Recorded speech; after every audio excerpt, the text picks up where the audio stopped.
Hello and welcome. I'm Paul Mirsky, and this talk is called What is Symmetry Optics? And I'm going to begin with some background. So I'm sure you know that light forms interference patterns. And I'd like to review this. So we begin with a plane wave, and it passes through a grating, which is an opaque screen with slits in it. And some of the light passes through, and immediately on the other side of the grating, which is the region that we call the near field, right after the grating, the pattern of the grating slits is carried by the light. So instead of slits, we have stripes of light. Now the light continues to propagate, and the pattern begins to change in a complex way that we're going to be discussing later. It can't be summarized in just a few words, but it forms various interference patterns. And then eventually the patterns stop changing, except for an overall growth, but the shape doesn't change. It settles into a steady state in the far field, which just means far away from the grating. And you can also think of that as the Fourier plane, because the pattern in the far field is the Fourier transform of the pattern at the near field. So how do we compute these patterns? In other words, we are given the pattern at the grating as our initial conditions, and we want to be able to compute what the patterns are in any other plane after that. Well, one way to do that is with wave optics, and that's the most conventional way. So for that, you treat light as though it's a wave, and if two source points emit light to one target point, then you sum up the different contributions from the different sources, and each one has a different phase factor, and depending on the phase factors, they may add, and then you get a bright spot, or they may cancel out, and then you get a dark spot. So that's wave optics. Another way to do it is with symmetry optics, and that's what we're going to be discussing in this talk. So symmetry optics, like wave optics, it's a theory of interference, and it lets us compute what the pattern is in any plane. So symmetry optics is a scientific theory. It's not a technology. We're not necessarily doing this for any practical purpose. But symmetry optics is emphatically not wave optics. It's something different.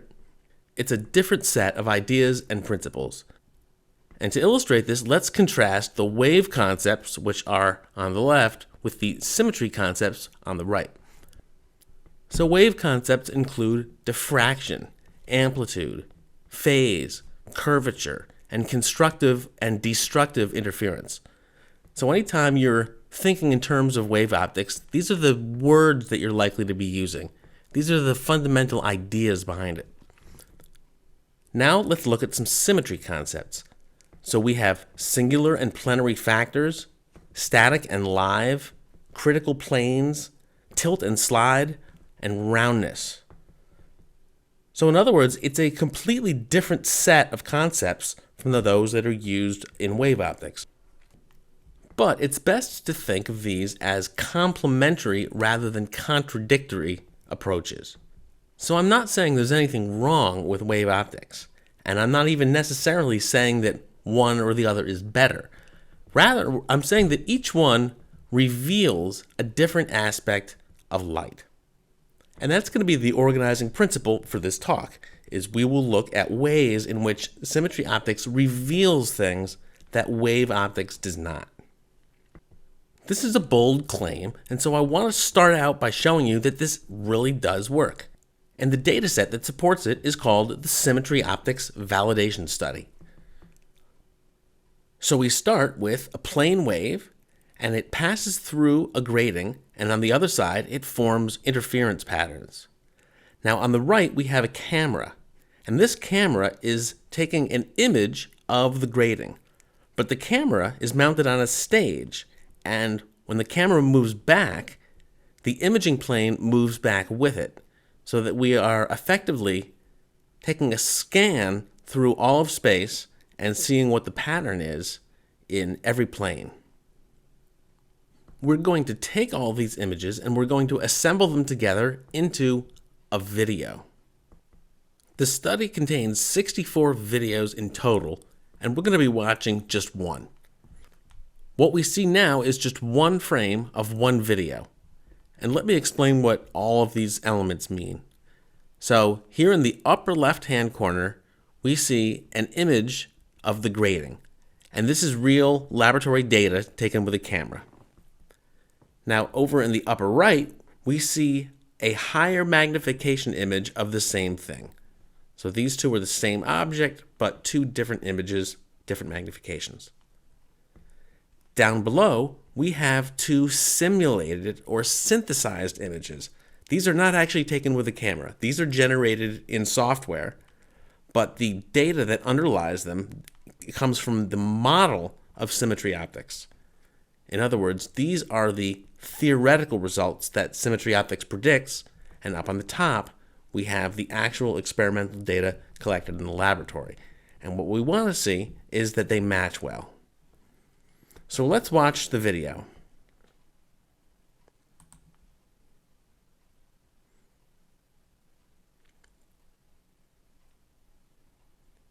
The stage is starting to move back, and we see the pattern change.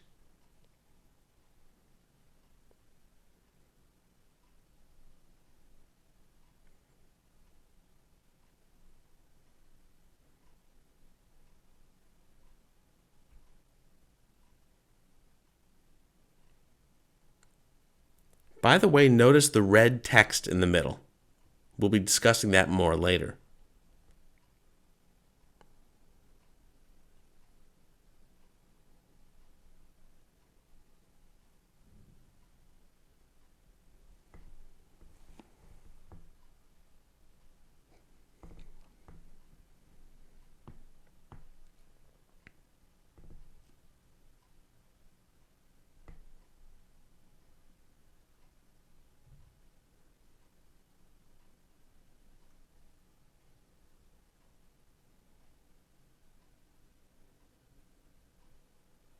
So that was one video. And as you can see, there's really very good agreement between the data and the model. And it's possible to quibble with this or that aspect of it, but it really cannot be dismissed. And there were 64 of these, and basically it works well for all of them. So, what does symmetry optics reveal? Well, I'm going to go through a few examples, and these are going to be the critical planes, factors, and two types of tilt. So we'll begin with critical planes. Now, when we watched that video a moment ago, there was some text in the middle of the screen, and it used these terms like interval elbow and breakout and core end. And those terms were the critical planes. So as you could see, we were using those terms to narrate what was going on during the whole process of interference. And there is a qualitative interpretation to what's going on. And even though those were unfamiliar terms and you don't yet know what they mean, you can see that there's a whole lot that symmetry optics has to say about this process of interference. And those concepts are basically missing in wave optics. You really only get them from the symmetry perspective. I'm going to show you the critical planes and the logic behind them in terms of this one perfect picture. Now, if it's your first time seeing this, it's going to be very difficult to understand it completely, but I'll do the best I can to explain it to you. So the horizontal axis is the distance away from the grating. So as the light propagates, we're moving to the right. And the vertical axis is the width of features in the pattern. By the way, these are both logarithmic scales. This horizontal gray line is a feature that's called the static array. And in this particular example, it is 1,536 wavelengths wide. And the static array stays at that width. In other words, it doesn't change as the light propagates away from the grating. Now here's another feature. And this red line is called the live array. And its width grows larger and larger the further you get from the grating. And these two lines intersect right here. This is at 9,216 wavelengths away from the grating. So this is where the live array grows to become as large as the static array. The plane where those occur is called breakout. And that was one example, but actually all the critical planes are determined according to a similar type of logic. In other words, every critical plane occurs where one or more live features grows to be as large as one or more static features. And in this way, we're able to get a totally unique insight into the structure of interference. Now, as I said before, it's difficult to appreciate this when you're seeing it for the first time. But once you understand the subject, you'll see that this diagram, this perfect picture here, takes a whole lot of complex and detailed data and condenses it down in this very elegant way into this one simple, compact, powerful picture. It has this incredible mwah. And that's what I mean when I say that symmetry optics reveals something that you otherwise just would never know. Another thing revealed by symmetry optics is the concept of factors, which you can also think of as ratios of features. But don't get factors and features confused. So every single interference pattern that we look at is going to follow this same basic archetype. In other words, we're always going to be looking at an array of stripes. All the stripes are going to be the same, and they're going to be spaced out at a constant period. So we'll describe every pattern in terms of a stripe width, a period, an array width, a wavelength, and a focal length, because there will be a lens involved. So we're looking now at the grating from the video that we just saw, and we're also looking at the Fourier plane, or the final plane of that video. And by the way, these two images are the same magnification. So the pattern at the grating is defined by a wavelength, a stripe, a period, an array, and a focal length, written here in the column on the left, and they're written from the smallest feature up to the largest feature. Now, in the Fourier plane, we have again those same 5 feature types, but this time the values of those features are different. Next, we're going to do something that's not at all intuitive, which is that we're going to take the ratios of features. So for example, the stripe at the grating is 14 microns wide, and the wavelength is 633 nanometers. And the ratio of those two is just over 22. And the ratios we will be looking at will all be the ratio of some feature to the next smaller feature. So we'll look at the stripe divided by the wavelength, then the period divided by the stripe, then the array divided by the period, and then the focal length divided by the array. We will do this for both planes, the grating and the Fourier plane. In symmetry optics, these feature ratios are actually called factors. And what we'll find is that the factors in the Fourier plane are the same as the factors at the grating, but with the order reversed. In other words, 22 is the stripe divided by the wavelength in the grating plane, but it's the focal length divided by the array in the Fourier plane, and so on for all the other factors. Now, from a wave optics perspective, you would get the same result, but you wouldn't necessarily assign that any meaning. It doesn't really matter that this works. But in symmetry optics, this very much matters. And these factors, which are the same thing as feature ratios, are part of the nuts and bolts of how we do symmetry optical computations. And we use this concept every time we compute what a pattern is in any plane. I'm now going to show you one more thing that symmetry optics reveals, which is 2 types of tilting. And I want to begin with some background by talking about what symmetry means, not just in optics, but in general. And the branch of mathematics that deals with this type of question is called group theory. So on the left, we have a hexagon. And if you tilt a hexagon by 60 degrees, which is 1/6 of a complete rotation, you will find that the tilted shape is exactly like the initial shape. In other words, the transformation leaves the overall shape the same. And so in group theory, you say that a tilt by 60 degrees is a symmetry transformation of the hexagon. In symmetry optics, we're going to be applying concepts of group theory to light and to interference. We're going to be thinking about transformations that leave a shape the same, and we're also going to be thinking about transformations that do change a shape. Really, they're two sides of the same coin, and if you're studying one of them, you're studying the other one. So here we have, again, a plane wave at the grating, and the plane wave is oriented parallel to the grating. So the plane wave passes through the grating, we get a pattern in the near field, and it propagates, and eventually we get a pattern at the far field. And because the plane wave is parallel to the grating, the pattern in the far field is centered on the optical axis. Now we're going to do a transformation to the light, and we're going to tilt it. So when the plane wave is tilted relative to the grating, and again forms a pattern in the far field, and the pattern is just the same as the original pattern, except that it is shifted or displaced from the optical axis. And we're going to tilt this plane wave back and forth a little bit and watch the far field diffraction pattern slide to the left and to the right. So here's some more experimental data. Now let me explain what we're seeing. These are 5 spots in the far field, and the horizontal axis is their position in the far field, and the vertical axis is the brightness. In other words, there's one bright spot, and then on either side of it are some not so bright spots, and then even further out there are some dim spots.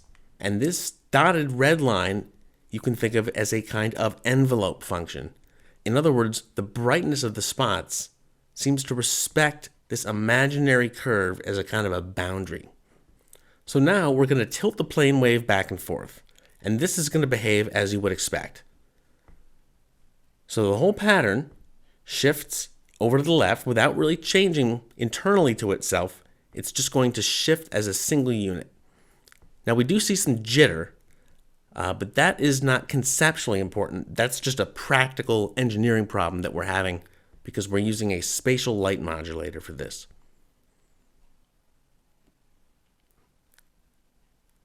So the pattern shifts back and forth as a single unit. Now that seems pretty natural. That's not surprising to anyone. But symmetry optics reveals something very interesting about this, which is that this single, simple type of tilt is actually composed of 2 different types of tilt. So the first type of tilt has this effect.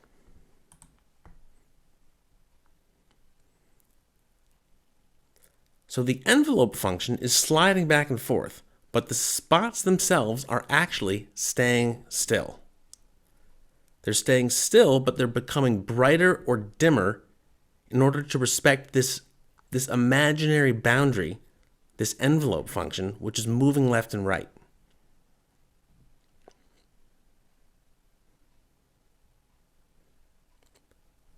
So that's the first type of tilt. The second type of tilt is exactly the opposite. So now the spots are moving instead of staying still, and it's the envelope function that is staying still instead of moving. Now as the spots move, they get brighter or dimmer in order to respect the boundary that the envelope function sets. This is the exact opposite of what was happening before.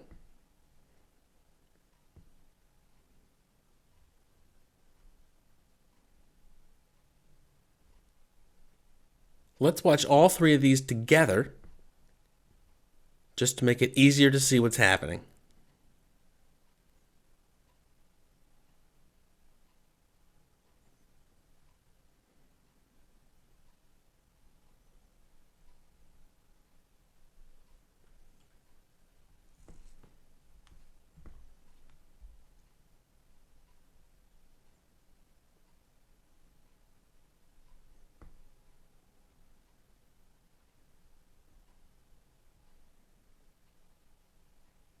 I never actually went looking for this deliberately. It just popped out on its own. Because when you look at this from a symmetry optical perspective, it's obvious. And I just had to go along with it. And a number of people have observed before that when you're on the right track in science, and especially in physics, it's easy. It's like you're pedaling downhill. because the theory is carrying you along. So this is an example of how symmetry optics is proving successful. This is the end now of the main part of the talk about what symmetry optics reveals. And now I want to extend an invitation to you to become part of this new field. And right now I'm addressing researchers. Well, if you want to contribute something to science, this is a great opportunity to advance science, because the field of symmetry optics is still a very new one, and so there's still a lot of low-hanging fruit. Now I want to suggest what I think is one very easy way forward, and that is to generalize symmetry optics to arbitrary patterns.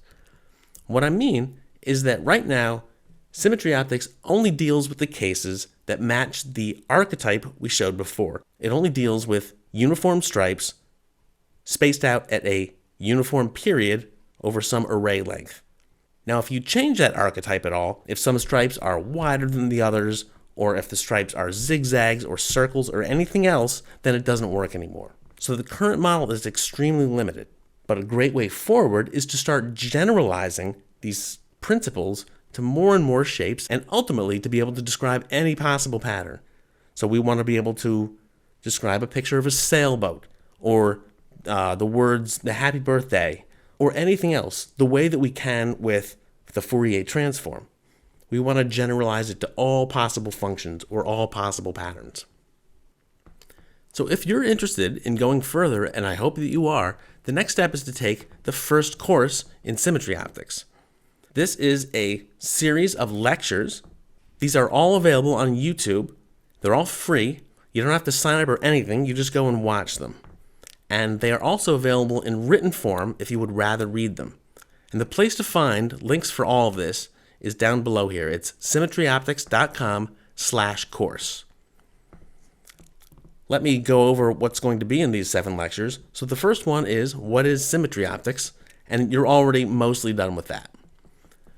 The next one is plenary and singular factors.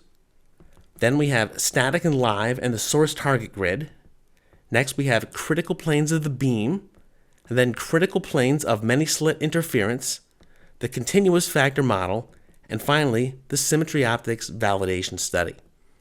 And by the way, in this first course, we never actually discuss symmetry, and we never actually discuss group theory. And that is going to be discussed in the advanced course, which will be coming later. This course is very nuts and bolts oriented. It's about doing computations, and it's very detail oriented. But you should have no fear, because the math is easy. And so if you're imagining a blackboard filled with these long equations, it does not look or feel like that at all. And I think that a smart high school student could do this. It's not a very mathematically advanced course. And on top of that, you have the option of doing all the computations in code, because I provide these simple computer programs written in MATLAB that you can download, and these let you experiment with all different types of examples, and it automates a lot of the routine parts of doing computations. So it's fun and easy to do it in code. If you don't want to do it in code, you don't have to. You can do the whole thing by hand. Also, the course is taught mostly through diagrams. So this is an example of a diagram taken from one of the courses. And I can't explain what this means right now, but the key thing to know is that this is a quantitative diagram. In other words, up here, we have 15 red boxes and 5 blue boxes. Fundamentally, those represent the numbers 10 and 5. And so we could replace this slide with a table of numbers, and fundamentally those would contain the same information. But I find that doing it with a diagram makes it more intuitive, and it's easier to understand, and it's easier to get a mental picture of what's going on. So I hope that you'll consider taking this course, and I have some sage advice to offer you, as you do. And the first is to relate new concepts, which is to say symmetry concepts, to the concepts that you already know. So you probably already know wave optics and or Fourier optics. And I hardly even need to give you this advice, because of course that's what you're going to naturally do. As you learn a symmetry concept, your first instinct will, I'm sure, be to try to translate it back into wave or Fourier concepts, because those are the ones that you think of as fundamental. And I think that this is going to be very productive because I haven't really explored the connections between symmetry and wave optics, and so you will be the first one to do that. And whatever you discover, I think, is going to enrich both subjects. But I also have a second piece of advice, and it's kind of a little bit in contradiction to the first, and that is, but also take symmetry optics on its own terms. In other words, take the symmetry concepts as fundamental and accept them provisionally, long enough at least to see what they have to teach you. And the problem is that if you're too rigidly rooted in the old perspective, it's difficult to see things from the new perspective. So you have to at least give it a chance. And my final piece of advice is that the simplest questions are the last to be answered. And this has always been my personal experience when I'm learning a new subject, that when I first encounter it, I'm somewhat overwhelmed by a feeling of confusion. And it's always a feeling of not getting the basics, like a feeling like I'm on page 10 and I need to back up and see what's on pages 1 through 9 because I've skipped ahead. Like I feel like I'm not on solid ground. My experience has always been that it's better to just push ahead. Those questions fall into place eventually. And invariably, once I get it, I always wonder why I didn't see it to begin with.